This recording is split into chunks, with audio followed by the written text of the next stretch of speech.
And now for our feature presentation. Ladies and gentlemen, this is the Botching It Up podcast. Every bruise, bump, and botch. Wrestling, you've been put on notice. Let's get ready to ramble!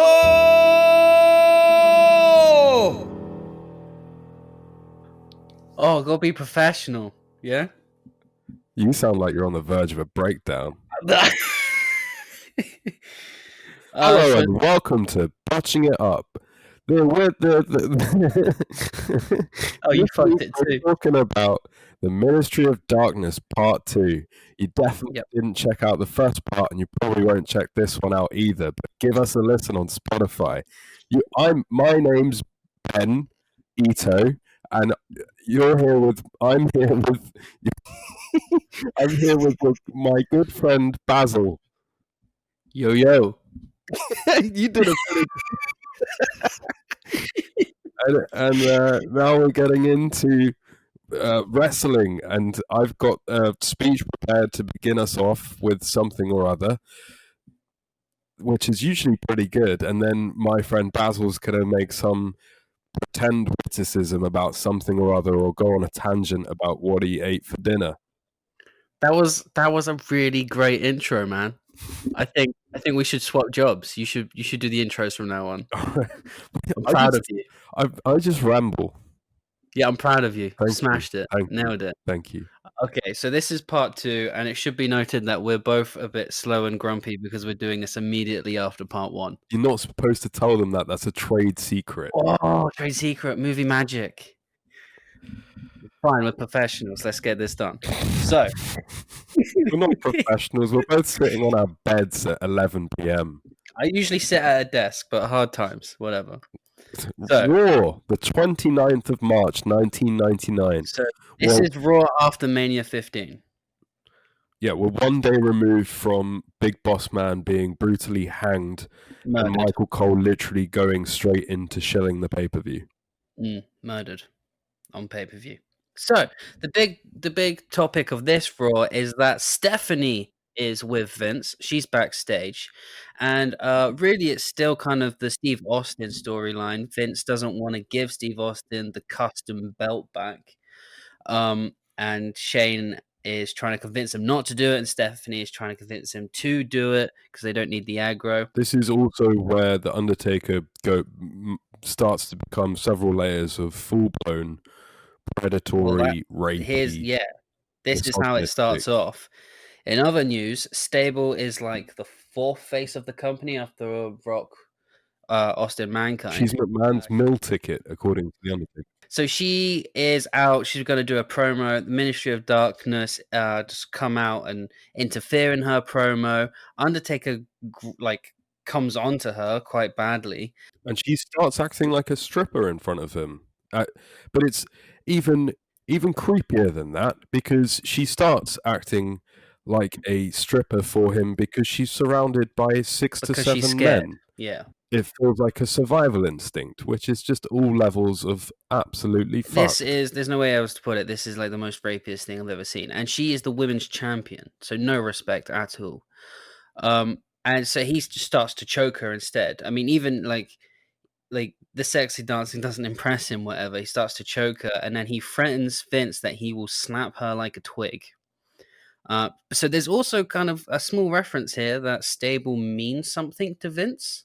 Also a bit weird.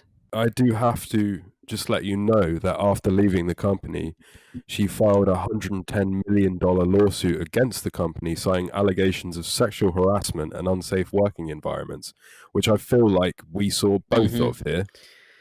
I mean, I want to say different era, but that doesn't really make it acceptable. Well, this is what we talked about before. There's points where WWE in this era is becoming a blue movie. It was a different era, and we had like crazy Jerry Springer stuff and stuff that wouldn't be allowed today in like Adam Sandler movies and South Park pushing the button. But I still feel like at this point WWF was in a on a level of its own in terms of producing content which is just downright tacky and unsavory. Yeah, and the attitude toward women is just going to get worse as the weeks go on here. So Vince runs out of his office. He tells all the security to look after Stephanie, but he's going to go sort out this situation in the ring. He comes out into the ring. Him and Taker go at it for a bit, and then kind of out of nowhere, Vince just yells Stephanie and run backstage. And it's really weird. Like Taker didn't really say anything to like make him think something's wrong. It's just like he knew sixth sense that Stephanie was about to be got at. It was really weird. Yeah, we kind of just went from an extremely unpleasant, predatory, choking angle into Scooby-Doo farce, where Vince McMahon has superpowers to realize that he's been tricked, or maybe he just realizes that he's really dumb and he's just left Stephanie alone. But I'm pretty sure that the entire ministry was in The ring. was in the ring. So let me just lay it on thick, like just how fucked this is. Taker's line, while he's still choking Stable, is that he obviously doesn't care about you, Stable, but let's see how he cares about his personal assets, and then just chokes her and drops her on the floor. Yeah, and then Stephanie's been abducted later in the show. Yeah, I think. and yeah, well, he runs backstage now. Shane is laid out on the floor. Stephanie's been abducted. How the hell Vince knew something happened, I have no idea. Who abducted her? It's never really. Was there everyone actually in the? Oh, the good ring? question. Good question. Because I feel like they were, but maybe they weren't. I didn't catch that anyway. I didn't catch that either. So Shane tells Vince to call the police. No, he doesn't. Vince wants to call the police. Shane says he'll deal with it himself. I think we can both agree at this point, and probably Brock Lesnar agrees as well, that this is not Undertaker acting like a villain at this point. This is an aggressive sexual predator on this episode of Raw. This is not heel behavior, really. This is not Undertaker behavior. Well, I say that, but we're 24 hours removed from him hanging someone. But it's just, again, not really necessary. And they didn't have to write themselves into this sort of storyline. And the person with final creative control is Vince McMahon.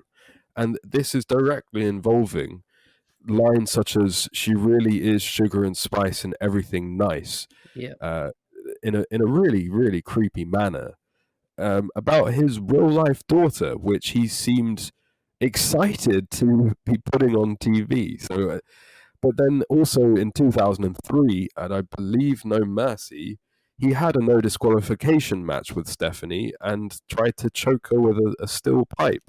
He also, according to popular belief of everybody that was in the room, indicated a storyline in which he incestuously got Stephanie pregnant. And then she turned it down, and then he said, "What about if Shane did it?" Yeah, that's the kind of man we're dealing with here. Yeah. The rest of this Raw, Ken Shamrock basically is going to help Vince find her. No one else is coming to Vince's aid. Shane has got some problems with The Rock because Rock is turning face slowly. And Shane basically says, "I don't give a fuck." Basically, over the next couple of weeks, it becomes very apparent that Vince loves his daughter more than his son. But it also becomes very apparent that Shane couldn't give a toss about his sister. Well, yeah, I mean, that's the whole story arc we're going to play into in a minute. I feel like they did pretty well at showing how much of a fucked up family the McMahons are, really. They are very The little note about Shamrock here. Shamrock, throughout the duration of this feud, and obviously tonight as well, I think came across as really putting the work in. Like he looked like a beast. He looked hard as nails. He comes out with some great lines. Like he says he's going to find the Undertaker, rip his leg off, and beat it out of him. What he was beating out of him, or what with, I'm not sure. But yeah, no. But I can see why commentary played off Shamrock as a dumbass. they did it quite a lot. JR was pretty brutal to him, but I feel like in any other era, especially now, Shamrock really had the chops to easily become a world champion. And he feels like he puts just as much effort into his MMA persona and him being like an animalistic as Brock Lesnar does. And I really love the dynamic between him and Vince. It really felt like as Vince and Shane were separating, it felt like Ken Shamrock was becoming the son Vince never had. Yeah, and I also liked that because there was another layer to that, which is what I was talking about just now. That the commentary team were playing into the fact that Shamrock was a bit stupid. Mm-hmm. So Vince was using Shamrock, and Shamrock saw like a really deep personal connection with Vince, Yeah. which I enjoyed quite a bit. So the rest of this show, Shamrock has a match with Gangrel, and then he gets a bloodbath after the match. But in the bloodbath, basically he catches on to Christian, and when the lights come up, he's got Christian in the ankle lock, and Christian tells Shamrock where Stephanie has been hidden, and he just sprints out of the arena to go find her. Now, you mentioned this already, that he's covered in blood and she's covered in ash and it looks dodgy, but I just wanted to add, as he's running backstage, he's shouting Stephanie, and there is a stagehand or whatever just stood on the corner, and Shamrock goes, "Where's Stephanie?" And he's like, "I think around there." So Vince has the entire staff of this arena looking for Stephanie, and this one guy is right by her the whole time. Oh, I love it. Anyway, That was definitely yeah, definitely. That was a mistake, I think. So he brings her back to Stephanie, and like they're all faces now, and they're just going home, and they're happily ever after. In the main event spot, Shane gives a promo about his custom championship belt, and him and The Rock are going to have another match for it. And The Rock continues to feel like a pawn in this game, and is to continue the split of those two, which will happen at the SmackDown coming up. This seems to be where Shane starts to really come into his own, and you can quite clearly see an incredible talent lurking behind him, both in terms of wrestling ability, obviously, but some of these promos over the coming months are really, really good, really strong stuff, incredibly well delivered, and just very charismatic presence that Shane It's has. somewhat a shame that, I guess, in his hiatus from WWE, that he lost his acting ability, I think, because his promos nowadays are nowhere near as strong as this stuff.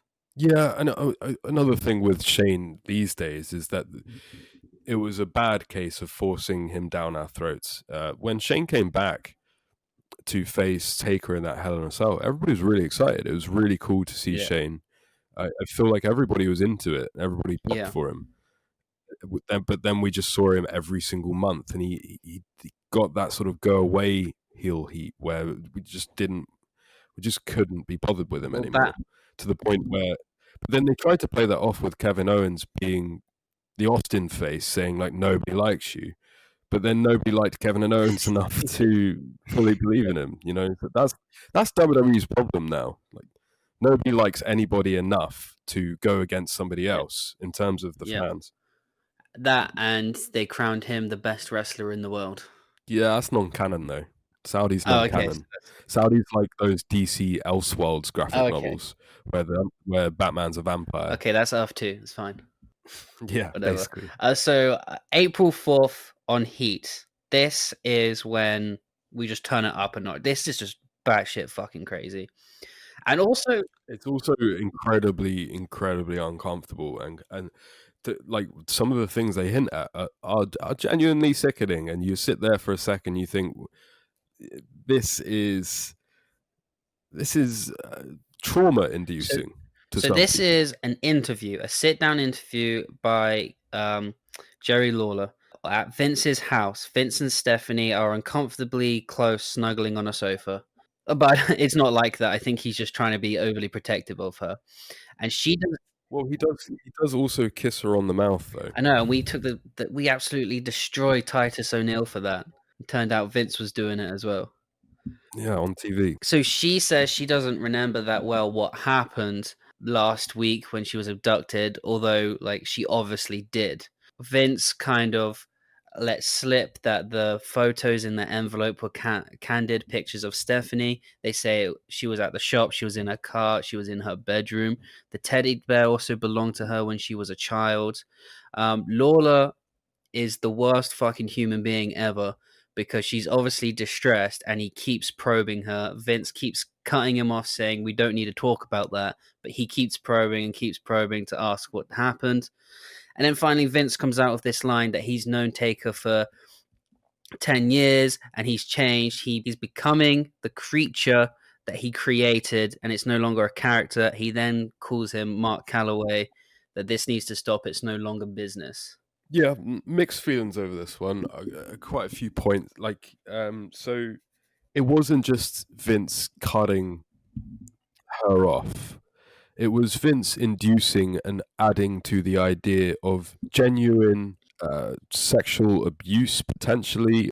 This was a sexual, but a sexually abusive ideology of what they were hinting at, right? So like, she starts saying, "I don't mind talking about it. I can talk about it. I had these personal things," and like Vince keeps saying, "Don't go there, don't go there, don't go there," and then she starts talking about her personal things, and Vince says, "Don't even go there." You know, it's they're playing off really, really uncomfortable thematics here. Mm. Again, too far, man, just too far. But the other points of this promo was, I thought Laura did a pretty good job of subtly inducing the whole living the gimmick, breaking the fourth wall thing. I don't know whether that was scripted or it was off the cuff, but like he did a very good job of making that understated, so that you could get the point across without him basically screaming, "It's all fake." Yep. Handled that very well.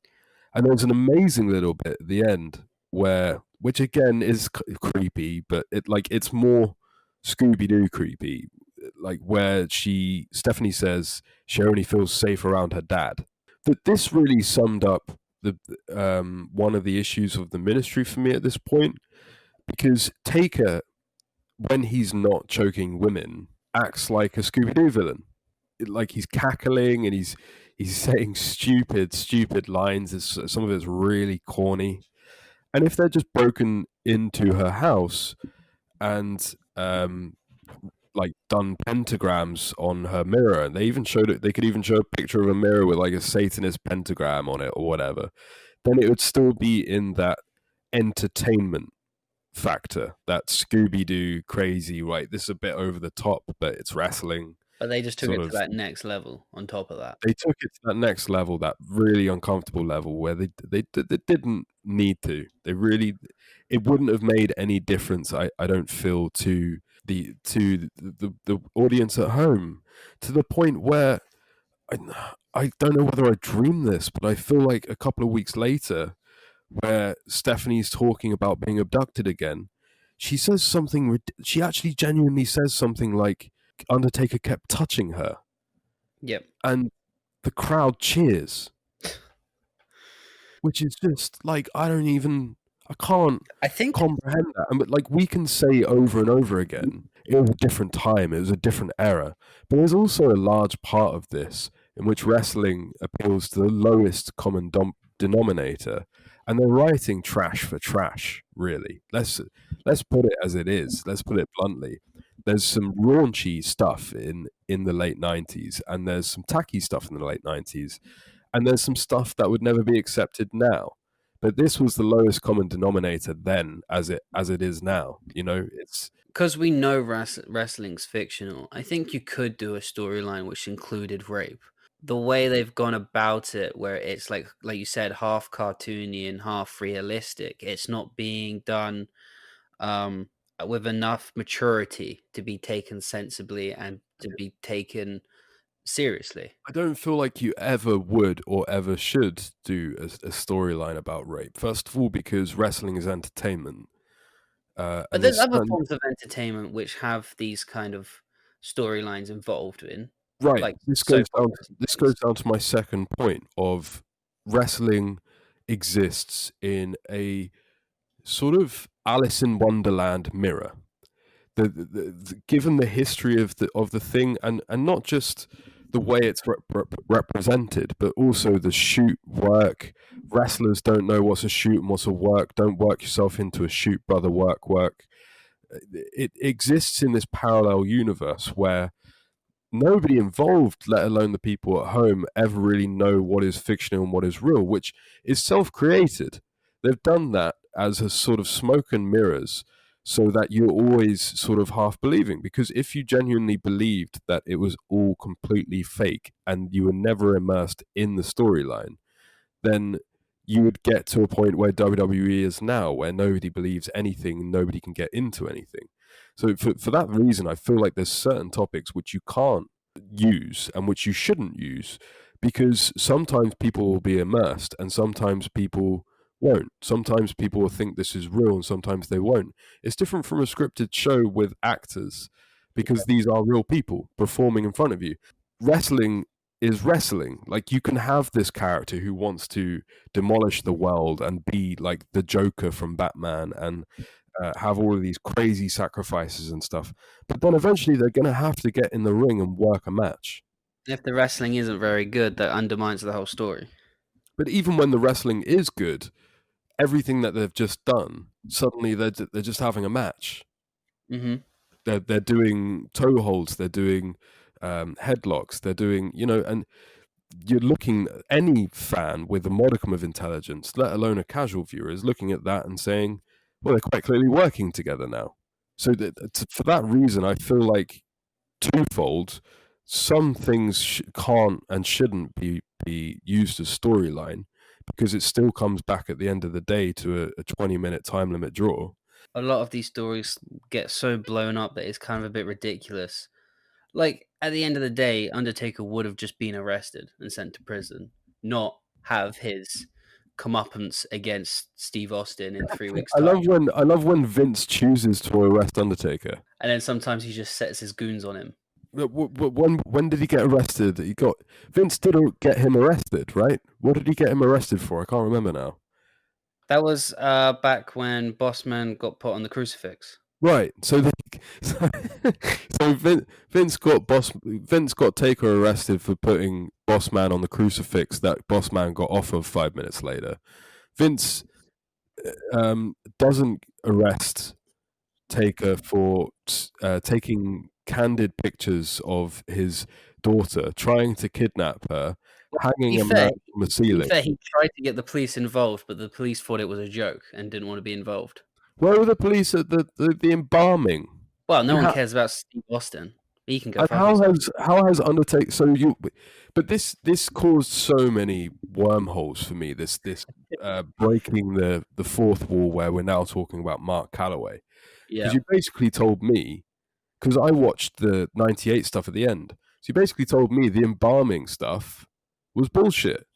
That was just that was Mark playing Taker. That's the risk you stand on, man, when you start breaking the fourth wall. Like, we all know it's fake, but like when you point at it and purposely involve that into your storyline, you're on a fine line there of just losing our focus completely. Also, yeah, man, and also, like, you're telling me that Mark Calloway's gotten too into his character by trying to kidnap Stephanie, which again tells me that the big boss man being hanged was a work. Everything else up till now the Undertaker's done is complete farce. It's a little bit too fresh, isn't it? Like, Mania was like last week.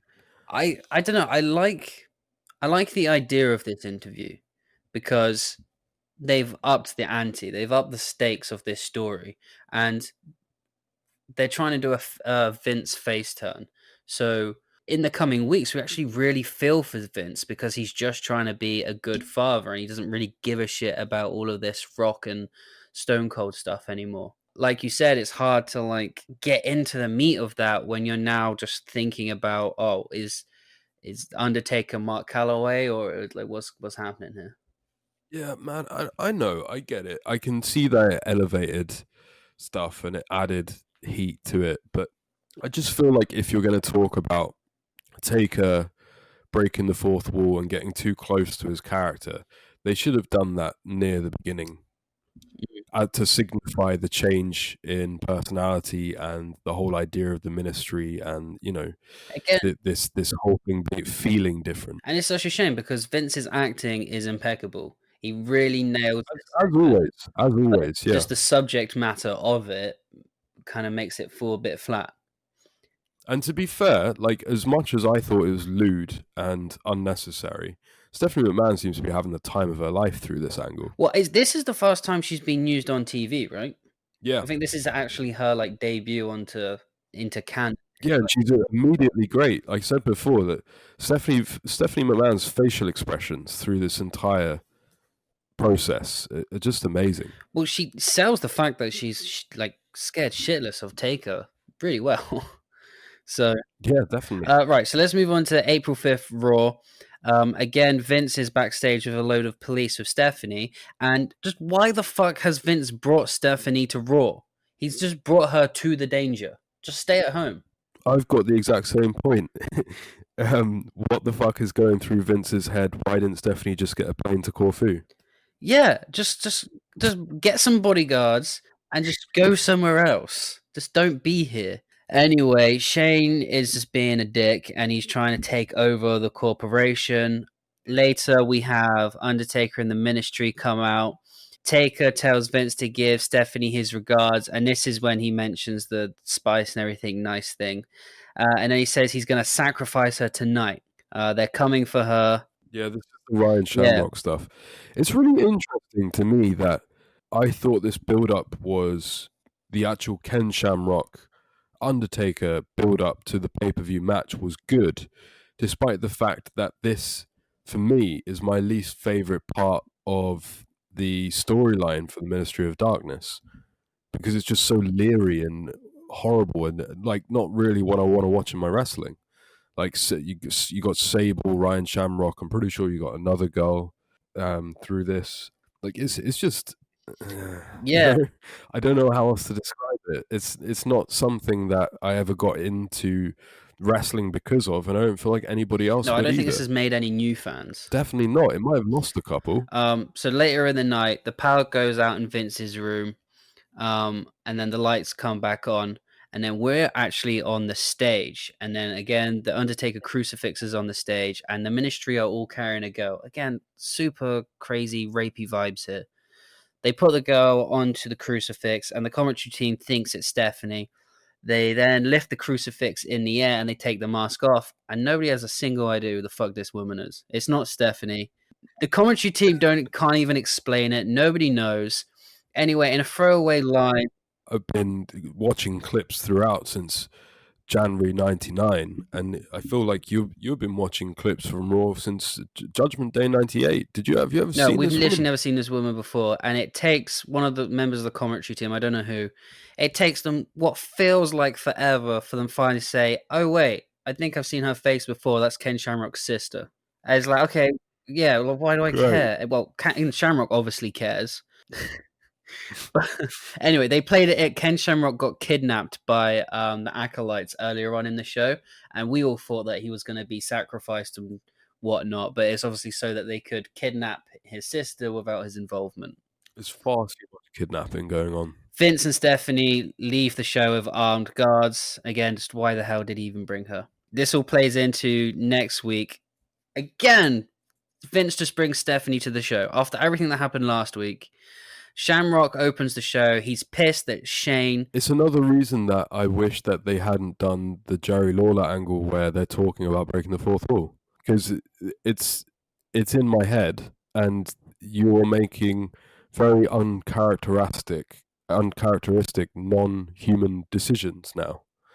You are effectively playing into storyline. So it's basically told me that it's an even bigger work than you working me into a shoot, as Hulk Hogan would say, brother. Oh, it's just a wormhole of shoots and works now. So the corporation opened this show. We're on April the 12th. April the 12th. Shamrock is absolutely pissed that Shane and the rest of the corporation didn't help him and didn't help his sister. And then basically Shamrock is splitting. He actually walks away from them in this segment, just like The Rock had done a couple of weeks before. Shane is now fully in control of the corporation because Vince doesn't care about anything apart from Stephanie. I think he says this every single week. I don't give a shit. You just do what you want. All I care about is Stephanie. Shane tells Vince his priorities are out of whack and that he's losing his balls. And then he lays it into Pat Patterson and Briscoe, the Stooges, and this is when Shane like properly takes over the corporation, if you like.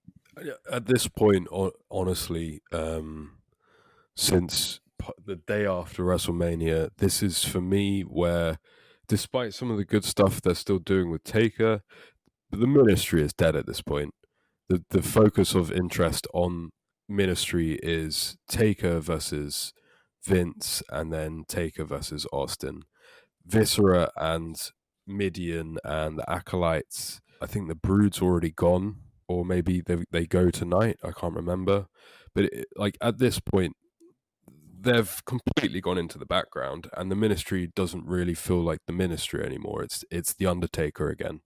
So the actual ministry of darkness, which we set ourselves to look at, I would classify as dead in the water post WrestleMania. I think when we started this thing on part 1, I said that the biggest downfall is that they just become piece of the Vince storyline. They just get lost in the shuffle of a bigger story.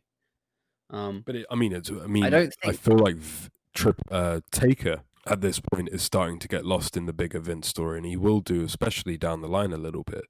But what was initially that cool vibe of the ministry coming out and looking like creepy badasses is just completely literally thrown away. I think like they never really properly had their own feud. Like from day one, they were always caught up in this corporation, Vince, Stone Cold, Shane stuff. Just from the very get-go. It'd be very, very interesting if mandatorily they had to rebook a ministry in 2020 and the directions that they would go with it, because there's so many things that they wouldn't do anymore, but there's also so many more opportunities. So let's face it, the ministry was a footnote, really, like a quite extended one, which had some genuinely memorable moments, but it was still a footnote in the wider Attitude Era. I feel like any time after 2004, the Ministry of Darkness would have taken over WWE. It would have been the biggest thing on any show ever. But because there was so many people doing so much stuff in the Attitude Era, the Ministry of Darkness was like one of the lesser things. Yeah.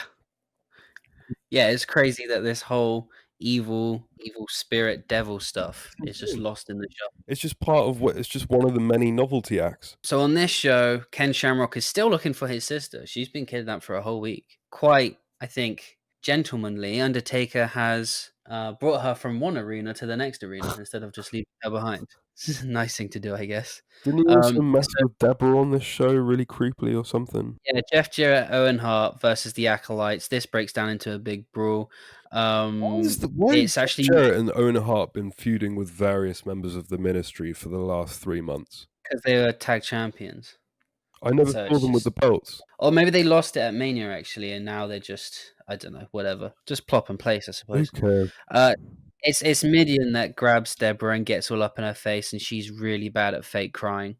Anyway, Shamrock sprints to the ring with a baseball bat. He gets in their face. He wants to know where his sister is, and Taker tells him that she's in the basement and that Viscera has really enjoyed everything that she's been doing. What? Undertaker says that Viscera has really enjoyed everything that she's been doing in the last week. I completely missed that line, and I'm really glad that I did. That's just the rapiest fucking thing. Anyway, Shamrock sprints through the arena down to the basement, and I think my favorite thing of the last couple of weeks, Mankind's just chilling in the basement. He's shouting for Ryan, his sister, and then Mankind's just in there. It's like, she's with me, I'm keeping her safe. It's fantastic. And then all of the ministry. I love that back then they had people living in certain places and doing certain things and keeping to what they were as well. Yeah, I just love that he was there keeping her safe. Like, what a good guy. And Ministry have like followed them down there, and they all start brawling. And Mankind just gets in the scrap and starts fighting with Undertaker. But they beat them both down, and they pull Shamrock to the stage, and they're going to crucify him now. But before they do that, Taker attacks Christian and tells Edge and Gangrel to put Christian on a second crucifix. What was this about? This made no sense No, it did whatsoever. make sense because Christian is the one that told Ken Shamrock where Stephanie was. This was payback. No, it made complete sense. Okay. I feel like I'd lost the strain at this point. So they tried to build this up of Christian being the The weakest member of the group. pardon the pun black sheep because he got whipped like a week before and they kept attacking the Brood and stuff. But I thought it was really weak. Well, no, this whole thing. yeah, but Taker wanted to punish Christian for like failing him and telling Ken Shamrock where she was hiding. And anyway, so the Brood decide, they're not going to do that, and now they just don't want to be in the Ministry. They just all start brawling. Ken Shamrock escapes, and that's that. I feel like if you get choked to death with a noose by your so-called mates, you don't then become more mates with them and realize your mistake about 3 months later. I also think that at this point, the stuff that made the Ministry cool in the first place, like that giant Taker sign and then people getting put on it, has completely lost all charm. Well, it's just become a symbol of rape now. Yeah, but we've also learned with the Undertaker, big Undertaker sign that nothing actually happens. Yeah, they just get put They up just there, get put and on I it. guess when the show goes off air, they just get put down again. So what? I mean, why should we, as a paying audience, really care whether somebody gets put on a I stand? thought this too, because like, say I was a victim and they were going to put me on a crucifix, why would I fight it so much? Because I get put up there, it's a bit embarrassing, but whatever. And at that point, the whole thing's gotten confused as well because they used the same red satin dressing gown that they used for Midian when they actually properly sacrificed Midian for Shamrock. So what? I'm not really sure what they were going to do with him up there to sacrifice him. I wonder when they sacrificed Stone Cold, the very first one back in November or December when it was. I wonder when he got crucifixed and got put raised high, whether he stayed there for all of the fans to leave the arena, or whether they lowered him like immediately after the show went off air. They were still pretty hard into kayfabe back then. I'm sure he would have been up there for a little while. And they kept him for the fans to leave the arena. But I don't. That would have been cool. I feel like they had no idea what they were doing when they put Austin up there. They just put him up there because it looked cool. And it was great. The first time they did it was a fantastic visual. Oh sure, but they never figured out since, apart from the fact that it was a great visual, of what they ever actually did. You know what would have been, and that's quite clear when they put I think they put Ryan Shamrock up there, and then we just cut to an advert break, and it was all gone, and Shane was in. I don't know how they would have done this because probably impossible. But a lot of the time they had the crucifix like on fire or like it explode. Like every time they had the crucifix and it exploded, like the crowd went absolutely crazy. Wouldn't have been so fantastic if they put someone up there and it exploded when someone was hanging on it. You're thinking like 2000 WCW now. Yeah, but like the visual of it catching fire where someone was on it and then the show went off air and then 2 weeks later the person that was on it comes back and they explain on commentary like they went to hospital with burns. There's that extra layer there of like, oh shit, this is like some real bad shit you don't want to get involved in, rather than Man. I'm just trying to add some like context. I'm sure, and I'm sure that they would have gone with that. I don't want to add immolation to Undertaker's crimes at this point. Yeah, okay, yeah. Okay. Just getting carried away. All right, so we're on April 19th, Raw. Acolytes versus the Brood. This is just to kind of sum up their whole thing going on. Shamrock interferes with a baseball bat, attacking the Acolytes. Backstage, Taker is pissed off with Paul Bearer, who tries to calm him down. Taker and Viscera attack the Acolytes and lay them out because they have also failed him. So this is kind of the first step of the whole thing breaking down, I think. I really like that Taker goes between full goatee, fork braids, and then a little Qui-Gon Jinn beard based upon his mood. I loved his beard. I think it's the Yeah, I best thought look. it was great. I wish he had kept it for longer. Uh, I find it very interesting, actually, that this was the last representation of the Undertaker before he decided that he needed to change gimmick. do you think that's probably a reason why?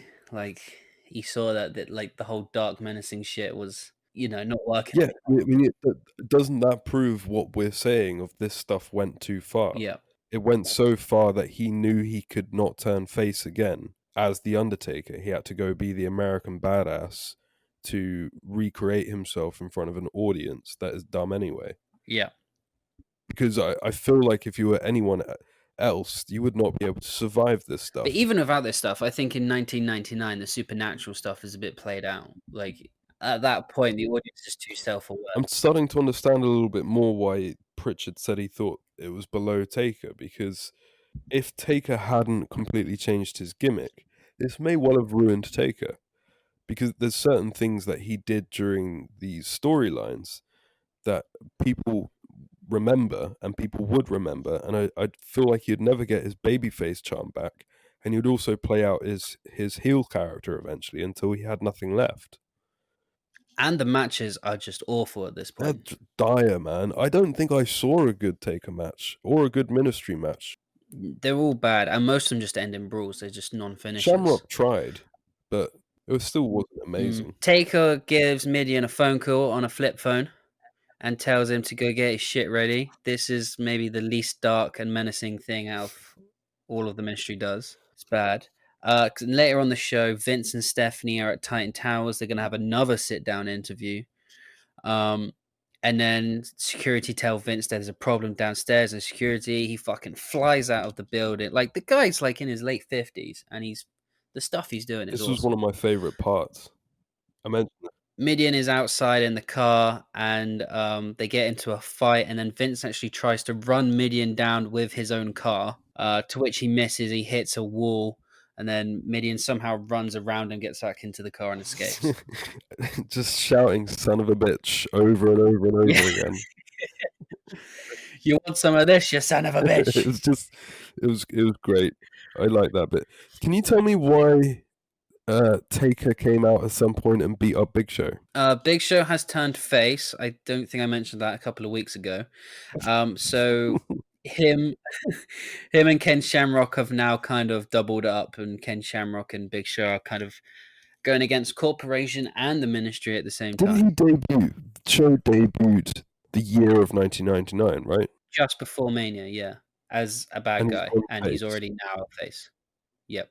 He also had a name change. He debuted as Paul White as a heel, and then about a month later they turned him face as Big Show. That's really where it went wrong, isn't it? For Big Show, he must look at that moment. You think that's what went wrong? If I had Big Show, I don't think I would turn him face for like 5-6 years. I think they needed a face though. That was the problem. I think they made a mistake on the debut, bringing him as heel. 7-foot giant. Yeah, but they got two big heel stables. They were in desperate need for baby faces. Then hire a baby face. Oh, I didn't tell you. Have you heard that the Big Show is being cancelled? Yeah, after one season. It was a good run. It's because it's a Disney program. It's got no place on Netflix. It did well for a couple of weeks. I still believe what we were talking about with Netflix, that some sort of wrestling content could do very, very well on it. Definitely. Okay, so we're at Backlash, April the 25th. The Brood are against the Acolytes and Midian. Whatever, we don't need to talk about that too much. That? You actually sat and watched that? Well, I mean, I got to, haven't I? Well, I don't, obviously. So Taker forgives the Ministry for their recent mistakes as they redeem themselves for beating the Brood. He announces that tonight there will be tragedy. His literal words, there will be a tragedy. Ken Shamrock versus Undertaker. This match wasn't great. So the crowd really turned on it. Yeah, so they were actually chanted boring. Aesthetically speaking, it's got to be two of the coolest looking badasses that have ever faced each other. Like, Shamrock, the visual of Shamrock and Taker looked amazing. They both look great. They both have a sort of natural charisma to them. But I thought this match was pretty dire. And I feel like, again, it comes from, like, while it was a decent enough match in its own right, after the sacrifices, hangings, bloodbaths, embalming, buried alive matches, McMahon house gatherings, like, you just can't expect a normal match, which is what this was. It was a slightly aggressive, normal match. And after you think back and look through everything we've seen, it just seems ridiculous that this is what it comes to. All of these things that we watch, all of these things that go way over the knuckle, all of these crazy satanistic television show things ends in a match. And that's scripted television shows. Normal storyline television shows don't have to face. Their season finale isn't a wrestling match. Is that why you think the Fiend is always in B-movie matches? I instead feel of like in that's where the Fiend's shine went. I don't feel like the Fiend really messed up too much. Apart from the fact that in his feud with Seth Rollins, obviously Seth Rollins was a really bad babyface at that point. But it was also because once they finally took away the stupid red lights and stuff, because they didn't know what to do with him, people just watched this weird monster serial killer guy having normal matches, and you suddenly, it snaps and you realize, oh, this guy's not Leatherface, he's a wrestler. Yeah, it's just a wrestler. Which is why Doink worked so well, because he was both. But watching this match for a second time, I believe this actually would have been seen as a very decent match, if not for the storyline surrounding it. The crowd were majorly deflated, as you would be if you've seen an execution a month before, right? But the actual match itself, I feel like they put the work in and they tried. And again, the problem, I think, is I know Ken Shamrock's like a face now, but he's been a face. He got turned face for this match. He's only been a good guy for a couple of weeks. So the crowd kind of think are still in the mentality of it's a heel versus heel. So, like, who do you really... Although Ken Shamrock's sister did get kidnapped, so I suppose he's got a little bit of sympathy. Which is why this was the best booked of the feuds. And we both said that this was the best booked feud of Taker's ministry run. But that's not really saying much. It had the most build out of all of his pay-per-view matches. It's still not really saying much, though, is it? You know, this was a really weak part of the whole ministry thing. But anyway, I felt like they tried, and I felt like they tried despite the crowd response and things that were completely out of their control, really. If this match had happened in 2020, there would have been at least 3 CM Punk chants. Yeah. It was that kind of match, yeah. So Vince asked the police to stand guard with Stephanie in the limo backstage. He is going to go to the ring for the main event, which is Rock versus Austin, and the referee is Shane. Anyway, shit ton of shenanigans. Vince is out there. We don't really care. What we do care about is we cut to the backstage, and the ministry of sprinted out to try and attack the limo. The police try and hold him off, and then one yells to the driver to get out of there. Stephanie screaming, "No, wait for my dad," but the limo leaves. And then we cut to inside the limo. She's a bit worried that she's gone without Vince, and then the window sitting next to her. Yeah, the window partition goes down, and there is Undertaker driving the limo. Where to, Stephanie? Yeah, I thought I'd leave that line for you. Thanks. Like one of the hammiest lines ever. Yeah. This is what I was talking about earlier, where you've got these horrible, horrible thematics running through this storyline, and then it goes full Scooby-Doo almost immediately. Well, Taker is a really bad promo, and they let him talk way too much. Genuinely, right? Throughout this, he was like a really, really corny. Like every time he talked, every time he said stuff, it was so over the top. It almost felt like they had different opinions on this character. I felt like it, to an extent, it seemed like Taker thought this was going too far. Because whenever he was on a promo or doing a talking over segment, it sounded so like 90s kids show that I felt like he couldn't have possibly done that by accident. I guess like he just thought it was going in a different direction, and all of a sudden he got caught up in a rape storyline. Yeah. I'm not a big fan of Paul Bearer, but even he can deliver a monologue better than Undertaker, and he hardly speaks throughout any of this story. He was involved a little bit at the beginning, and then that's it. I thought Paul Bearer was one of the weirdest hanger-ons of the Undertaker's career, really, because he did not suit the Paul Bearer that everybody knows did not suit this version of the Undertaker at No. all, and he turned up again a couple of years later for a little while, and he suited the Undertaker even less. What But the Paul Bearer, for some reason, has always managed to be able to get back on turned up, TV. didn't he, in like 2008?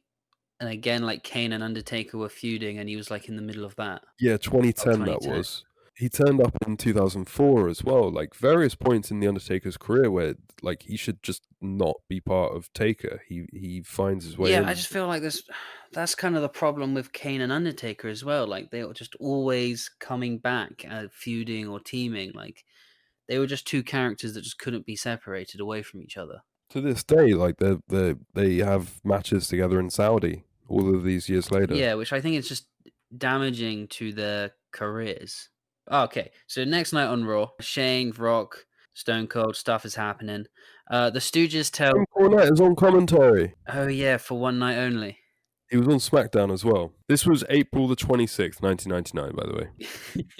So the Stooges tell Vince to call the cops. Vince says he wants to do it Taker's way. He's brought everything with him tonight that Taker has asked for, which we find out later is like deeds to the company and shit. And that he's gonna meet him in like the back of the parking garage and have a trade-off for Stephanie for power of the company. But then Taker phones Vince halfway through the show and says he wants Stone Cold to do it. Whoa, this is some deep shit. Here we go. Austin has a promo in the ring just about Rock, nothing about this. And Vince comes out and pleads Austin for his help. He says, this isn't about business, this is about my daughter. And then Stone Cold is being really smug and tells him, tell me that Vince McMahon needs Stone Cold's help. And Vince says everything he has to say. He keeps apologizing. He's like begging. And then Steve Austin still just says, I don't give a shit, and flips the bird.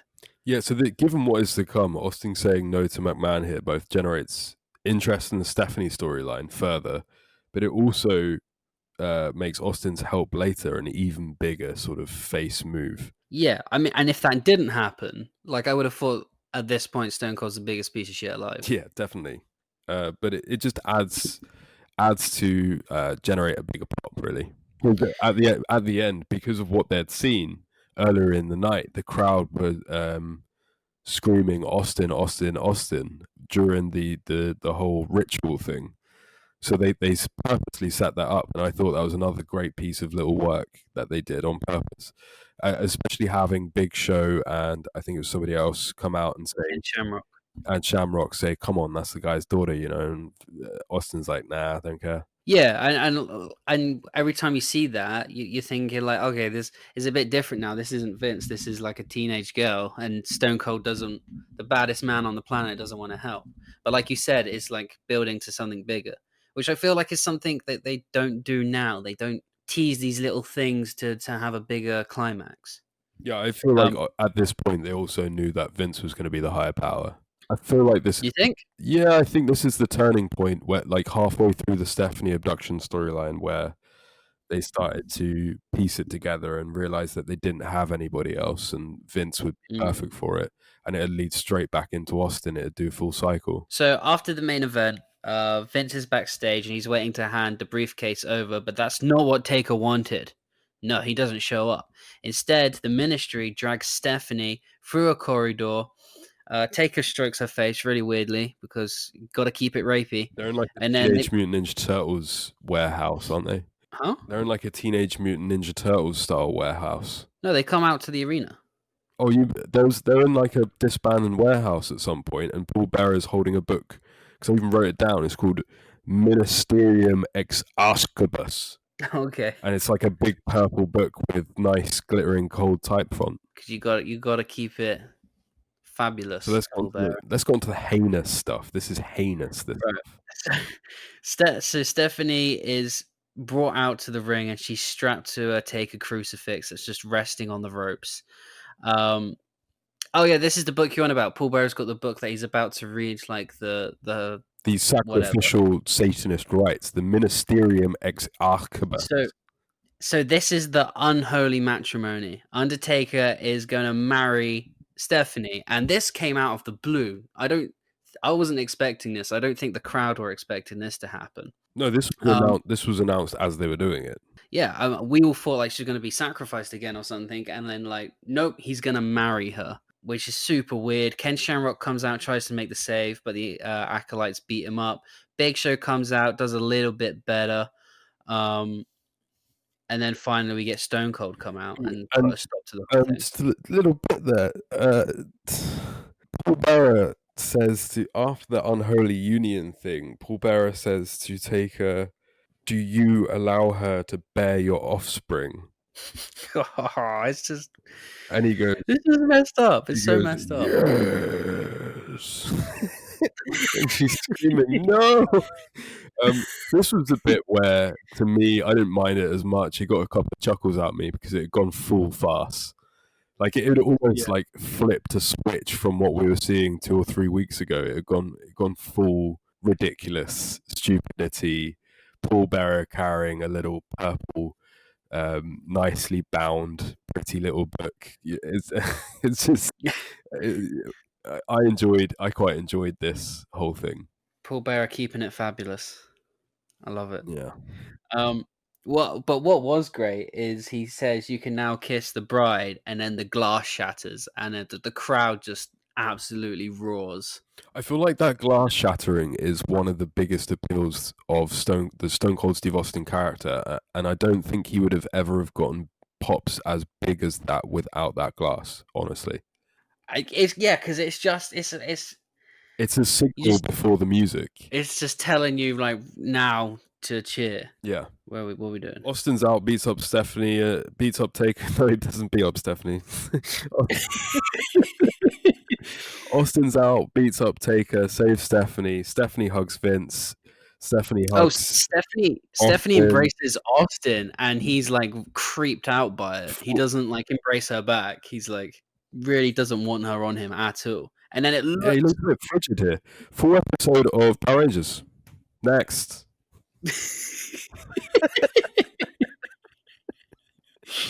All right. Vince and Austin share a moment of like respect. They nod and like I don't think they shake hands, do they? But no, they stare at each other, and Austin's like, "Well, it wasn't about you," and McMahon's like, "Yeah, thanks anyway." But they do it with their eyes. So now is the SmackDown Super Special. It's in April. I don't know the date. Cornette's on commentary again. So it's the exact same stage as Raw War, but now we have blue ropes instead of red. Sexy. Ooh. Yeah. So Vince opens the show.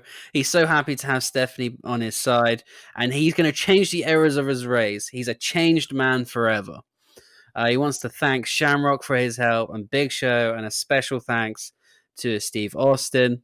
At which point, this is a point. Shane comes out, right? Shane comes out. Yeah, and Shane says comes out. He's got this perfect plan from the beginning, and everything's. The company belongs to him now, and he's going to take it by force. And then Taker's music plays, and this was actually quite a surprise for me. So Shane says it's the business merger from hell. The ministry and the corporation are becoming one. The corporate ministry. The merger from hell. This makes absolutely no storyline sense whatsoever. Like you said, half of the corporation and the ministry were feuding against each other. Shane was fantastic here. I live for content like seeing Vince McMahon turning face and then still like real life chuckling because the crowd's calling him an asshole. I love stuff like that. Like Vince, he knew he was a face and he was supposed to look solemn, but he couldn't help but laugh at the crowd calling him an asshole. He's just such a natural bad guy, isn't he? Shane was really great here. It was actually really cool aesthetic seeing like Rock and Austin side by side when they were on the ramp. Yeah, because Rock has like just turned face now. So he needs the rub off Austin, I think. See, I didn't know that Rock had turned face. Yeah, because he split from the corporation and he's been like telling Shane to do one, and so he's literally kind of fresh off that turn. Thoughts Big old on pop. the corporate ministry, Ben? Kind of makes sense because you've now just got one big super heel group instead of two separate heel groups going against each other. But ideologically, No, it doesn't make no sense because half of them were always fighting against each other, and now they're best buds. like, I feel like Satanism is more aligned with. Well, a lot of people would say I'm wrong, actually.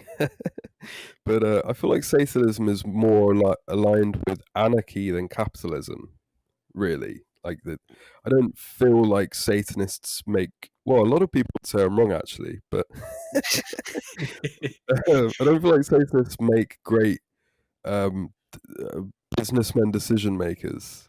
Well, then that's Necessarily. just the problem. They're not businessmen decision makers. Undertaker's just become a hired gun for Shane.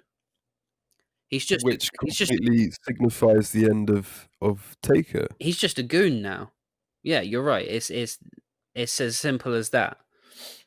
So the main event is Triple H, who is in the corporate ministry now, and Taker versus Rock and Austin. And again, a bit disappointing for the first ever SmackDown. It just goes into anarchy brawling. No nonsensical finish. Classic ministry. Classic corporate ministry. Vintage. Austin stunners everyone to close the show, and he pours beer into Vince's face to revive him, which I thought was fantastic. So Raw on the 3rd of May was the last ministry show I watched before the big reveal, because at this point the amount of people banded together and doing nothing is ridiculous. And while necessary for the storyline down the road, I just thought that this was completely the death knell for what the ministry was and represented. And there's two reasons that I stopped watching here, apart from time constraints, but two reasons due to this actual television show. The first is the image of Viscera standing next to Pete Gas. Like, I've given up. I don't even know what to say to that. That really sums up why the corporate ministry, as much as it was needed, was just a really stupid idea. Yeah, because no one really changed their look or even their style of wrestling. They didn't. No, it's literally Viscera, who looks like the devil incarnate, standing next to Shane McMahon's rich friend. Yeah. And the second one, the other reason that I stopped watching the ministry here is Shane talks, Triple H talks. Undertaker is the third person in the ring to speak, like 15, 16 minutes in, which really sums it up to me. And he's the weakest to talk in the ring anyway. Yeah, but he gets his turn after Triple H. Yeah, and even after that, he just doesn't feel as important anyway. No, Like the shit that was he's it. saying. Like, if you've got any highlights that I won't go back and watch, please let me know about them. What you skipped all of the Union stuff. What? You sound so upset, mate. I've just watched 5 months of this stuff. Well, apparently I've watched more. Well, we've been recording for nearly 4 hours. You missed the Union, which is What was the Union? Go on then, let me know. Ken Shamrock, Yeah. Big Show, Mankind, and Test all decide that they've had enough of this bullshit, and they become the Union to fight off the corporate ministry, which I just like. Like, it's such a really bad name, but then when you think about it, for as long as what WWE probably thought about it, it's quite clever because you've got. Why they were carrying 2x4s? I can't tell you, but that became their weapon of choice that they just carried around all the time. So it's also called Union, aka Up Yours, or Union of People You Ought to Respect, son. Oh, what? Where did the second part come from? I don't know. That's from the Wikipedia. Oh, I never heard that. I swear I never heard that. They were just always referred to as the Union, and I really, really hope that's real. it was just fantastic to see Mankind, Ken Shamrock, and Big Show all holding 2x4s. I mean, it was such a Frankenstein stable, but like we just said, the corporate ministry was just a Frankenstein stable as well. So Yeah, that was. By the way, that actually was their acronym. I never. Union of People You Ought to Respect, Son. Up yours. I bet that was said once right at the beginning, and then the rest of the time they were just known as the Union. And I actually thought it was quite clever because it felt like a union of workers against the corporation. Anyway, Yeah, no, sure, I get it. That is pretty cool. I guess that's why they're carrying 2x4s. I guess. They're working I people. feel like that But started because on one episode of Heat, they were trying to. Boss Man locked all the doors, barricaded the corporate ministry in, and the union were trying to smash their way in. And I think they all just picked up bits of wood to like smack at this door. And then from that point onwards, they were just always carrying bits of wood. I feel like that's how it started, but I might have my facts wrong. Anyway, in the next couple of weeks, Shawn Michaels makes his return to TV. Nobody wants him as general manager, but he decides that he just still has general manager powers and does whatever he wants, tells people to go to matches that he wants them to have. There's a 2 week bit where 1 week Shane controls the entire Raw, and I had to watch the entirety of Raw because he loads a ton of matches where the corporate ministry have the advantage over the union, and then the following week Shawn Michaels does was the that same. where he books a whole show? He books a whole show and it's just ridiculous, like handicap matches or stipulations where the corporate I ministry have the advantage. did briefly watch a bit of that. And then the following week, Shawn Michaels does the exact same thing but flips it on his head, so the Union have the advantage. But there's for the actual ministry for horror, which is what we're meant to be looking at here. Everything's disappeared now. The ministry have just become hired guns for Shane. Yeah, and I mean, Viscera and Midian and the Acolytes never had any personality anyway, really. So now they're just strangely dressed members of the corporation. Yeah, there is. I can't find in my notes the date, but there is one fantastic match where Midian versus Big Show, and Big Show gets the eyeball that we talked about, Midian's eyeball out of the jar, and just squashes it in his hand, squeezes the eyeball, and then he forces it into Midian's mouth. That's fun. Yeah, I thought that was a nice little like end to Midian's character, because after that, I don't think I ever really saw him do anything of note. Do you reckon he cried when he shit his eyeball out? I don't think he ate it. Okay. Was it even a real eyeball to begin with? Not just like one of those, like. Oh, it's probably it actually looked more realistic than the ping pong ball that they used for an actual eye match. So, True. So then eventually we get to the Over the Edge pay-per-view. which I still feel uncomfortable with that it's on the network. They've completely cut out all of the Owen Hart stuff. Yeah, but I mean, I just don't I don't agree with the fact that the show went on went on anyway. But there's no real need to have cut out that bit and put the show on the network, is there? Just as a sign of respect. Yeah, no, I agree with you, but I don't know. I'm in a difficult place about it because wrestling's not a real sport. I get that, but in dangerous sports, if someone dies, the event still goes ahead. Yeah, but the event went ahead. That's fine. But No, well, that's not fun. A lot of people criticize the fact that the pay-per-view still went ahead. well, no, I'm one of those people. But it happened. Like it's happened. But what I mean is, why would you then put that event, cut that bit out, and then put the event on your network for posterity? Yeah. Why release that tape? It seems uncomfortable. Like you're sitting watching a show that a crowd is watching that just saw a man die, and you're sitting watching wrestlers after that incident that know that their friend is dead. Like it doesn't sit right with me. It was an awkward watch. I gotta be frank. Like I just feel like anything on that show isn't worth watching anyway because nobody's heart is in it, right? Yeah, yeah. There was no standout matches. There wasn't anything great here. But anyway, Austin did go against Undertaker in the main event. There's shenanigans about refs being replaced. Shane comes out as a ref. Pat Patterson comes out as a ref. Vince comes out as a ref. Undertaker choke slams Patterson. Vince is on TV on this pay-per-view. Yeah, because it was set up that he was meant to be a referee in the main event, but then on Heat, the corporate ministry beat the shit out of him and he has to go to hospital, and then he kind of like turns up as a referee like in the last minute. Okay. I feel like we should get to the higher power. Okay. I'm trying to find it in my notes. So Taker becomes champion.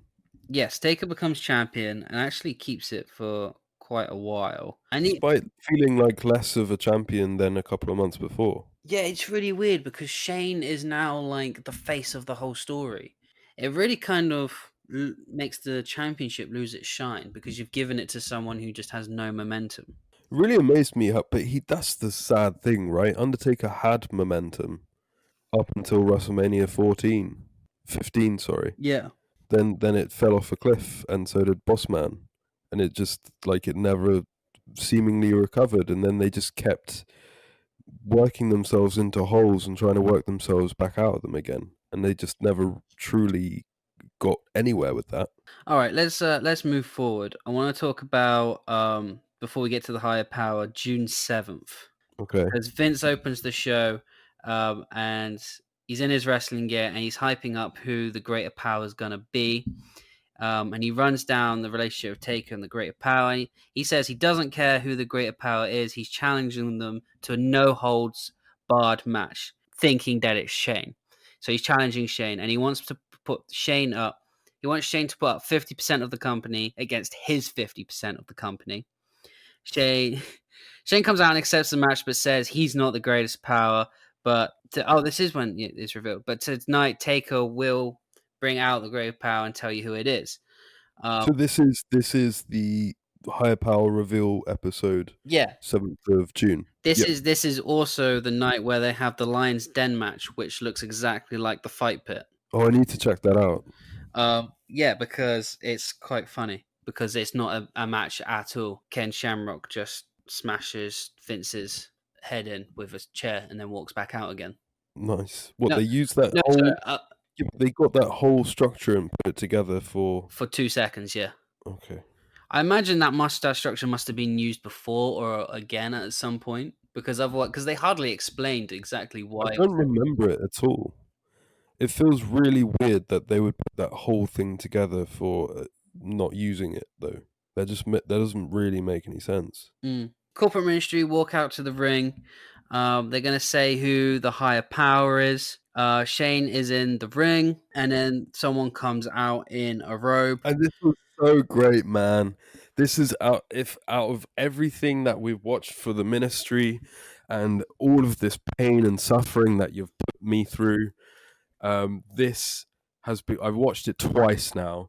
This has become one of my favorite moments in wrestling history, because you've got the higher power walking down the ring like Emperor Palpatine, and the Undertaker is Darth Vader, and then like it's so beautifully wrestling. Shane calling out Vince, and then babyface, big pumped up Vince is on the Titantron, and he says, "I'm far enough away, Shane," and he's like, "Oh, you're gonna get what's coming to you. You're gonna, and then it was me all along. God damn it!" And Shane's face just absolutely drops. But then he can't help but smiling because he's seeing the reaction from the crowd, who are genuinely surprised. Because he's been watched all along too. But it's 20 years later, moments like this when they actually got the crowd, like when they actually did something that nobody was expecting. And those moments live forever. That was... We all thought Vince was in the back. and the way they blocked it was, like you said, it was just absolutely perfect. That you just couldn't see that coming. And then you couldn't, and then like it not only was that satisfying enough, because at that point, you know, fuck the ministry. That's basically what they're telling us. Yeah. But they managed to work in an alternate plan from what they absolutely did not have pre-booked and make it satisfying, and then go straight into McMahon Austin thing again, which was perfect. It was like it felt like a complete satisfying fool. But then they've got another thing which nobody was expecting either, which is the next segment where Stephanie and Yes. Linda come out. Stephanie and Linda will come out. Good segue. So Vince thinks that like he's just incredibly proud of himself. He thinks that he's worked everyone. He's got the big balls again. And Linda absolutely just completely cockholds him and says, all this time, you've never owned 50% of the company. You own 25%. Me and Stephanie have equal 25%. And Linda goes on to say that as of this morning, since she found out that Vince put Stephanie through all of this torture and all of this months of suffering has all been Vince's fault, that she sold her equal shares of the company to someone else. And then she goes on to say, from now on around the office, we're going to have a relaxed dress code like cutoff jeans. Profanity is going to be allowed in the office. And why not let's have drinking on the job? And then the glass shatters. Stone Cold walks out in a tie with a clipboard. And like 10 minutes after Vince thought he screwed everyone, he gets screwed himself by his arch nemesis. I'm glad that we're finishing here because it's a fitting ending, because this was genuinely a great segment. It was great when Vince, the build up of Shane's promo was a really great promo. Vince McMahon revealing himself was awesome, and then finally Austin coming out with a tie and berating Vince and getting the final upper hand over him. I just thought it was such a the exact sort of thing where I can point to somebody and say, well, you don't quite get what's going on here, but this is why I'm a wrestling fan. This was a fantastic promo. And I'm so happy after weeks of watching all of this crap. Like, it ended on such a positive note.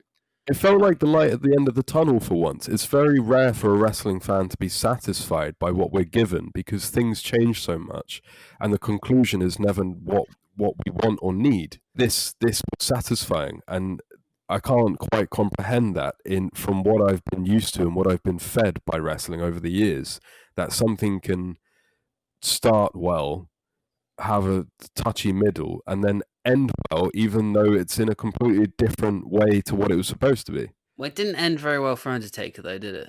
No. It wasn't a very good full circle for him. I mean, he lost the championship to Austin again before going into that weird unit with the Union guy. He loses it to the... Oh, no, yeah. He has a match with The Rock and wins the next pay-per-view. Then the pay-per-view after, he loses it back to Austin. And then he has Big Show turns heel again. And him and Big Show become a tag team. That's ridiculous. What, still in 1999? Yeah, so around SummerSlam time it would be now. So Show came in heel, turned face, and turned heel in 6 months. Yeah. And he was heel for WrestleMania 2000, wasn't he? Because it was... Yes, he was. It was Rock, Mankind, Big Show, and Triple H. Triple H was heel. Rock... No, was he face? Because Mankind was face. I don't know. Whatever. I don't think Big Show knows. Big Show never knows what he is. So what are your final thoughts on the Ministry of Darkness then? You've seen all of this build up. You saw the Ministry at their peak. You saw the inclusion of Viscera and Midian. We saw some moments that are still memorable to this day. We saw the Stephanie abduction. We saw... the crucifixes are still such a great image. Oh yeah, the crucifixes.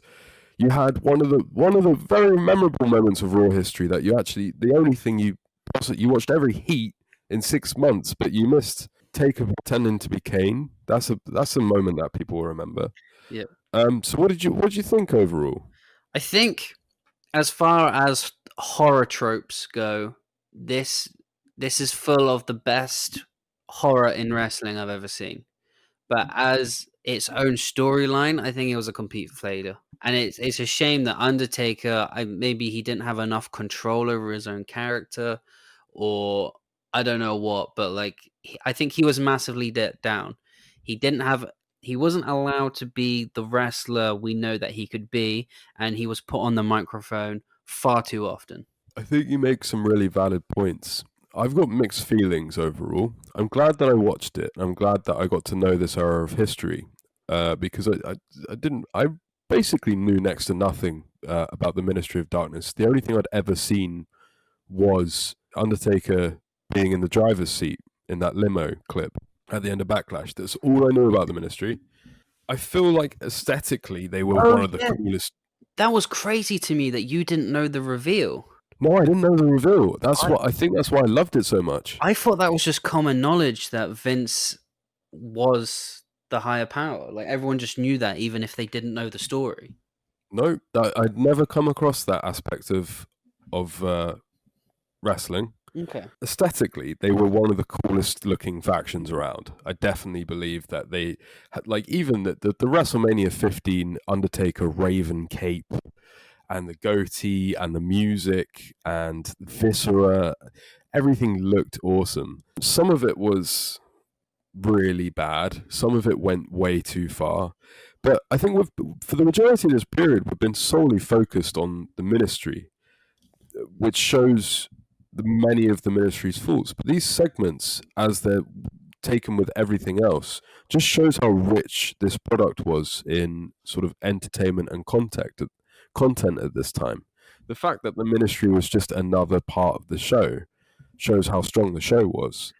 And overall, I thought the Ministry was okay because I feel like it actually exceeded its potential because it was written in for Undertaker to go have surgery. Maybe they exceeded expectations, but I don't know. Like you said, like at the end of the day, this is wrestling, and I feel like the Ministry never gave us a memorable wrestling match. Sure, they gave us a ton of. That's true. They gave us a ton of moments. They gave us like some horrific horror things, some visuals, some stuff that creeped me out, but there was no actual decent matches. That's true. And I feel like that, I guess that's what happens when you put an injured Taker, a Viscera, and a Midian into a faction together. Yeah. It is a shame. And it's a shame because I didn't watch any of the Austin Taker matches. So it's actually quite sad to hear that they were all sort of subpar because obviously those are two of the biggest names in wrestling history. In 99, they weren't good. In 98, they were far better than anything Taker did in 99. So it feels like Taker was injured and then Taker was rusty and then Taker didn't really have his mojo back because he wasn't particularly into his own storyline at this point. It seemed like that. He just didn't have his mojo. He was in a slump. The best match that I saw throughout the period was Ken Shamrock versus The Undertaker, which got boring chants from the crowd. So, but yeah, no, overall I enjoyed myself. I wouldn't say it was the greatest faction in wrestling history. I'd much rather watch Main Event Mafia. But yes, I didn't hate it. Yeah, so kind of a success, kind of a fail. So the next couple of weeks of our horror season, we're going to be doing movies. Yes, we are. We are going to be doing, I think we agreed on Wrestlers vs. Zombies, which is your pick and features such superstars as Roddy Piper, Shane Douglas, Kurt Angle, Jim Matt Duggan. Hardy's in it as well, isn't he? Matt Hardy, yeah. And the female wrestler, they always forget their name, Mickey James. Okay.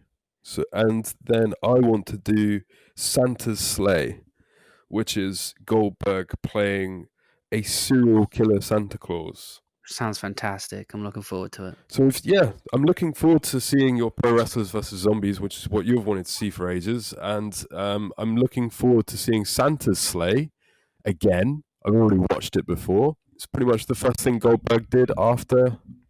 You've already seen it. Yeah, I've seen it once, like when I was about 12 or 13. It's the first thing he did after leaving WWE. Back now. Yeah, I don't remember any of it. Cool. Take it easy. See you there, man. See you. Like, share, and subscribe to keep it botched up, brother.